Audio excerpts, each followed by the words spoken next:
Today is March 28th, and these are some of the garden sculptures that I pulled out of the raised beds that I think will be kind of fun to clean up and repaint. There's a little rust on them. Perhaps that's a cardinal, and this is a wren. And over here we have a blue jay, a couple of garden trolls, and a majestic hawk.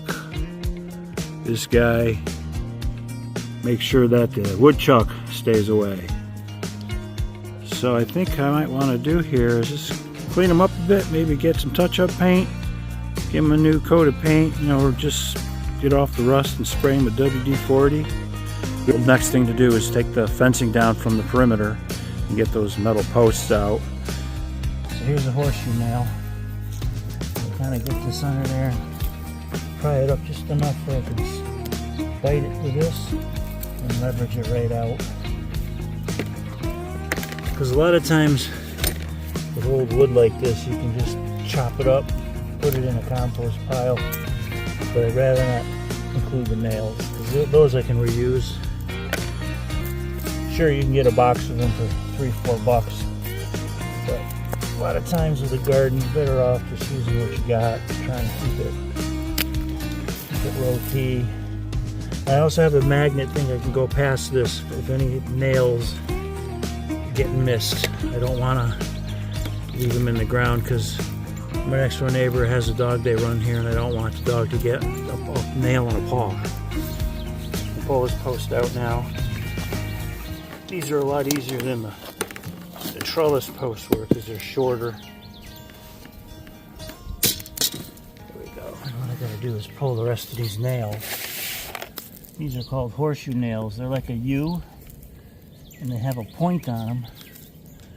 So you just can straddle a piece of fence wire and get a piece of fastener on either side of it. So some of these I think I can just pull them out. This is a pretty good tool for pulling all kinds of nails. So I'm going to do is just go right around the corner and I'm going to start to coil up this fence. Such. And what I'll do is I'll put a couple of zip ties to hold it in the coil position.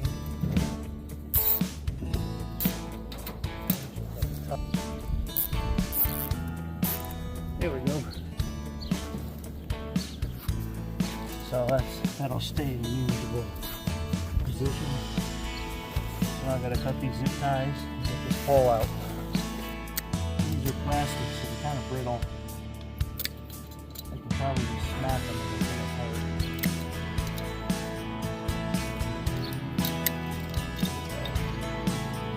And there's a little tab I got to unbend to get it out of disengage it.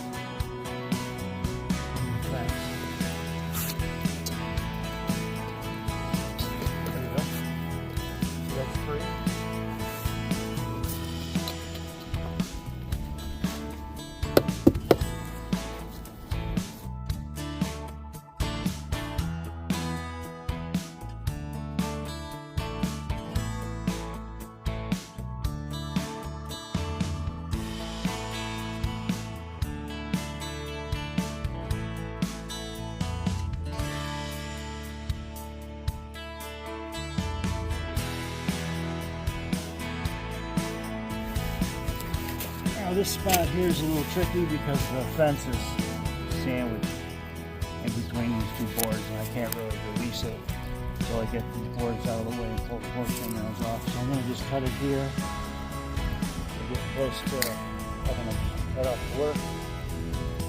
But I wanted to give this a good start. So I'll secure this with a zip tie. And we got a pretty substantial bundle of fence off. I'll go around and grab the poles, put those away, check the clock. If I have enough time, I'll do that one little section over there. If not, I'll just put it aside till tomorrow, whenever I have time. Okay, I got all the posts out and the fencing along the perimeter is gone. The only piece left is right here, and it's sandwiched in between those two boxes. So rather than play around pulling the boxes apart and try and pull out horseshoe nails. I'm just going to cut the wire in between these, and when I pull the boxes up, I'll have to take the remnants out of the wood and dispose of it properly. But right now I want to just get all this fence out of here.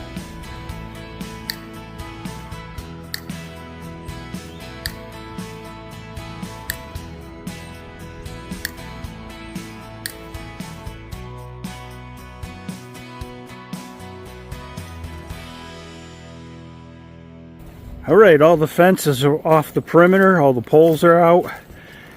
I got them in that barrel there. I'm just going to move them in the back. So moving forward, one of the tasks I need to do before I take the boxes apart is to pull out these grounding rods right here. These, some of them are 3 feet, some are 4 feet. Those are copper ground rods. So I got to pull them out of the ground. So here's what I ended up with for my last piece of fencing and the poles. I'm going to just push them in the back. We got a storage spot out back here with all kinds of stuff.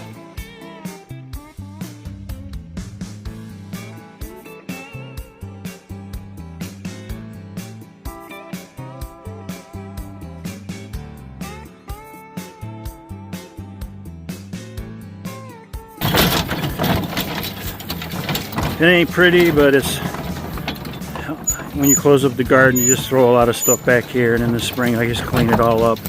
So it looks a little ragged. That's the firewood shed. The tarps keep the wood from getting wet. I got a bunch of materials here. Paper, sand, gravel. I got an old grinding wheel. So I've been throwing my fence pieces for now, just to get them out of the way. I'll add that to the mix. These poles I'm going to put in the back. I got a spot where we have a 2-axle trailer I got years ago. There was a camper on it. So I took all the camper off. Now it's kind of like a catch-all for all kinds of crap. But this needs to get cleansed. I want to get this out of here eventually. But right now it's quite the eyesore in the springtime when everybody can see through the woods. But once all these Chinese knotwoods and skunk cabbage comes up, you can't see any of this. But I do need to, this is a big area I got to clean up. I want to sell this trailer, get it out of here. I got a boat to sell. You know, there's lumber supplies over there. There's the old trellis from the garden that I pulled out intact, so I can reuse that. Just got to stab it back into the ground. So there's all kinds of things back here. Not saying it's pretty, but it's kind of the catch-all for all this garden crap. And we'll get this cleaned up too. It's another one of my projects.